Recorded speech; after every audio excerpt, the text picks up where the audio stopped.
like to get a deeper look in your brain. Okay. You have a psychology degree also? What totally just missed this. Maybe. Okay. So what do you want to know more than You said that you don't, when you explained like how this skeleton came together, you said like if it's like just too clear, or if it's too like that you don't like it. No, I say that when you're doing a skeleton, there are different ways of Yep. opening a skeleton. You can go all the way, and there are certain skeletons that are extremely skeletonized, that you really, the mechanics is almost not present anymore, and you see through, and you see your skin, you see your hair, and this is not something I like. Why? Because That's I don't want to see my body, I want to see my watch. And the balance between how much you open a dial and how much the mechanic is interesting. The mechanic is parts that play together, so that's part of the beauty. So you have to see a part of mechanics that is interacting. Then then it becomes personal sensitivity, so it's not something that has a rule, but from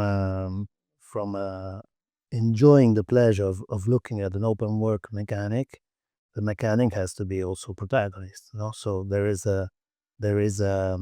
what is beautiful is to see the wheels, to see the levers, to see the functioning, of the transmission, which is the engine of your watch, and what holds it has to be sufficiently present without being invasive, but has to be anyhow present. And that's my opinion. Then you can decorate it in a way which is more baroque or less baroque. That's part of the style of the brand. We chose something very clean, but you could also do engravings. If you go in the restoration work, when we go and restore our pocket watches that are done for Michel's anniversary, those are anniversary pieces, there the richness of the craft on the mechanics is abundant, because it's part of playing with the material, which is the engraving.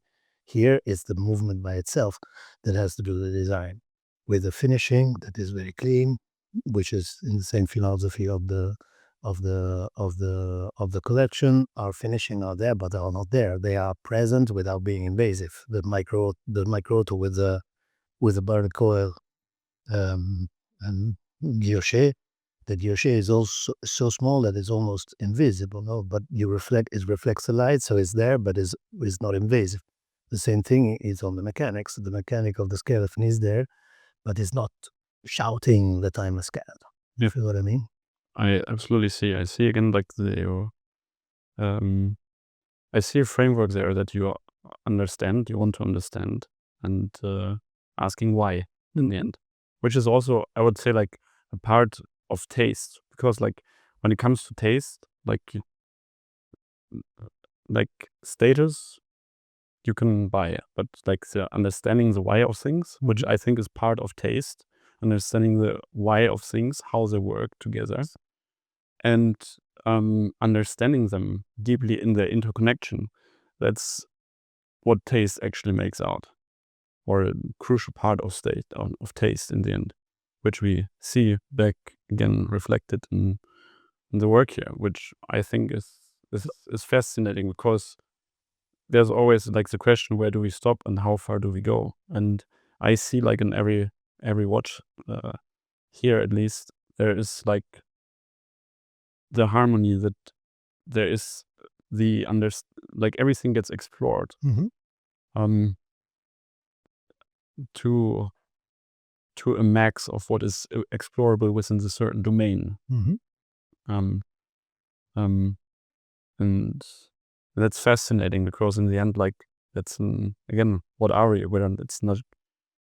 It's again also art. It's philosophy. It's something that has to be pleasant, aesthetic, and consistent. And you talked about your watch. The skeleton has this bracelet which is extremely comfortable, but you look at it from an aesthetic point of view. It's the brushing, for instance. Look at the lightness of the brush. You don't see the lines of the brushing. No, if you go on other designs which are more industrial, because it's right for the other watch. You think about the the Royal Oak. There's a fantastic, one of the most beautiful watches in the industry. It is very bold in the brushing. No, you see the lines that are straight lines because the brush is very hard. No, here the objective was just to have a matte finish. So the brush is almost silky. You don't, you touch it, it's very soft. At the eye, it's not a straight line. It is just playing with the light and reflecting in a different way than mirror polish. Then from that side to the mirror polish, you have a chamfer. So you have a second level, and that gives you a small complexity. It's only 3/10 of a millimeter of distance, but it has this polished chamfer that you have that separates the two parts. That's a special reflection there. Then you touch it on the side. You see how it's rounded. It's not done by machine. By machine, you have a polishing by hand that makes it soft. It's a sort of ray that you have to make the angle of the bracelet not sharp. So when you touch the watch, it is comfortable, but it starts from the lug. So the lug has this chamfering on the top, which is very thin because it's very small at the edges when it gets to the case.